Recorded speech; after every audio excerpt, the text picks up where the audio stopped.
اولاد پانے کے لیے روزے رکھنا۔ ہماری شادی کو 2 سال ہو گئے ہیں، ہماری اولاد نہیں ہے۔ میری اہلیہ اولاد پانے کی غرض سے 1 سال سے پیر اور جمعرات کو روزہ رکھ رہی ہے۔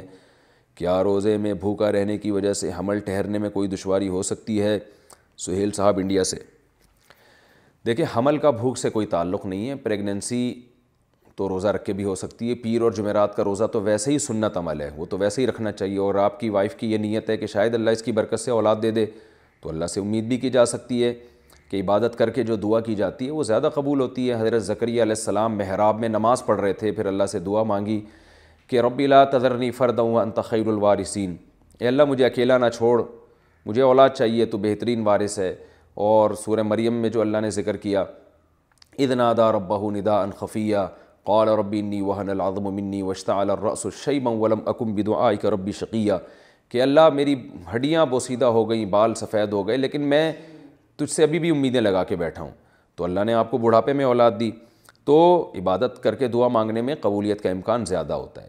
باقی یہ کہ ہماری دل سے دعا ہے کہ اللہ آپ کو نیک صالح اولاد عطا فرمائے۔ بڑی آزمائش ہے یہ، ہم جانتے ہیں، تو اولاد سے تو گھر میں بڑی برکت ہوتی ہے، رزق میں بھی برکت ہوتی ہے، اور آنکھوں کی ٹھنڈک بنتی ہے اولاد۔ دل سے دعا ہے میری آپ کے لیے، دونوں کے لیے، اللہ آپ کو نیک صالح اولاد عطا فرمائے۔ اچھا، اولاد جو آج کل نہیں ہو رہی، آپ کے واقعے سے میں اس کو نہیں جوڑ رہا، ایک جنرلی ایک بات بتا رہا ہوں۔ اولاد نہ ہونے کی ایک بڑی وجہ جو ہمارے معاشرے میں یہ ہے، دیر سے شادی۔ لڑکیوں کی جو عمر ہے نا، وہ جب تھوڑی سی عمر زیادہ ہوتی ہے تو ان میں حمل ٹھہرنے کے چانسز کم ہو جاتے ہیں۔ تو دیر سے شادیوں کا جو ہمارے معاشرے میں ایک رجحان ہے نا، کہ پڑھ لیں، پہلے یہ کر لیں، پھر یہ کر لیں، پھر یہ کر لیں، تو جب شادی ہوتی ہے تو وہ پھر جو ہے نا حمل ٹھہرنے کے چانسز کم ہو جاتے ہیں۔ ایک وجہ یہ ہے۔ دوسری وجہ یہ ہے کہ ہمارے ہاں بہت دفعہ ایسے ہوتا ہے کہ جب شادی ہوتی ہے تو میاں بیوی کہتے ہیں کہ ابھی ہمیں اولاد نہیں چاہیے، تو حمل ٹھہرنے کی گولیاں کھانا شروع کر دیتے ہیں یا انجیکشن لگوا لیتے ہیں۔ اس کے بہت خطرناک سائیڈ ایفیکٹ ہوتے ہیں، اس سے بھی حمل ٹھہرنے کے چانسز کم ہو جاتے ہیں۔ بعض دفعہ یہ ہوتا ہے کہ میاں بیوی کے ایک بچہ ہو جاتا ہے، وہ اس میں اتنا لمبا وقفہ کر لیتے ہیں دوسرے بچے میں، وہ سمجھتے ہیں کہ اولاد ہمارے اختیار میں، ہم جب چاہیں گے 3-4 سال کے بعد دوبارہ پیدا ہوگا، لیکن وہ 3-4 سال کے وقفے کی وجہ سے عورت کو نقصان ہوتا ہے اور وہ حمل پھر دوبارہ ٹھہرتا ہی نہیں ہے۔ تو ایسے کئی کیسز آئے ہیں۔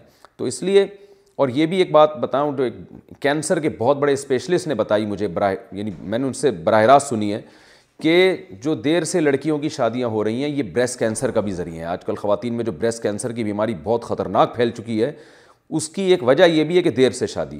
وجہ اس کی ہے کہ جو بریسٹ ہے وہ میچور ہو چکا ہوتا ہے، اور اس میں پھر جو مائیں یعنی اس میں جب دودھ آتا ہے تو اس کی جو سیل کی جو ٹوٹ پھوٹ ہوتی ہے، اس کی وجہ سے ڈسٹربنس پیدا ہو جاتی ہے اور وہ کینسر کی طرف لے جاتی ہے۔ تو اس لیے میں بار بار کہتا ہوں، فطرت سے مت لڑو بھائی، خدا سے لڑائی مت کرو، فطرت سے مت لڑو، اللہ سے مت لڑو، اسلام سے مت لڑو۔ جلدی نکاح کو پروموٹ کریں معاشرے میں، تاکہ اولادیں بھی ہو وقت پر، اور عورت کی صحت بھی اچھی ہو، اور یہ جو بریسٹ کینسر کی بیماری ہے کسی حد تک اس سے بھی ہماری جان چھوٹ جائے۔ میں یہ نہیں کہہ رہا صرف ایک یہی وجہ ہے، ایک بڑی وجہ یہ بھی ہے دیر سے نکاح۔ تو اور پھر جو حمل روکنے کی گولیاں ہیں اور جو انجیکشن ہے، یہ ساری نظام جو ہے نا عورت کے اندر کے نظام کو تباہ و برباد کر رہا ہے۔ لیکن قربان جائیں فیملی پلاننگ والوں پہ، وہ ہمیں بچے پیدا کرنے کے خود ساختہ جو ان کے بنائے ہوئے نقصانات ہیں نا وہ تو بتاتے ہیں، بچے روکنے کے جو اس سے زیادہ نقصانات ہیں وہ نہیں بتا رہے ہوتے۔ تو یہ بھی ایک شامت اعمال ہے۔ بہرحال یہ میں نے آپ کے لیے نہیں کہا، یہ میں عمومی بات کی ہے، کیونکہ ایک موضوع چل پڑا تھا تو میں نے کہا اس کو میں وضاحت کر دوں۔ میری دل سے دعا ہے اللہ تعالیٰ آپ کو نیک اور صالح اولاد عطا فرمائے۔ بعض دفعہ یعنی اللہ کی طرف سے بھی نہیں ہو رہا ہوتا، جلدی بھی شادی ہو جاتی ہے، میاں بیوی میں کوئی خرابی بھی نہیں ہوتی، نہ انہوں نے حمل روکنے کی کوئی تدبیر اختیار کی ہوتی ہے، پھر بھی نہیں ہو رہی ہوتی اولاد، پھر یہ اللہ کی طرف سے۔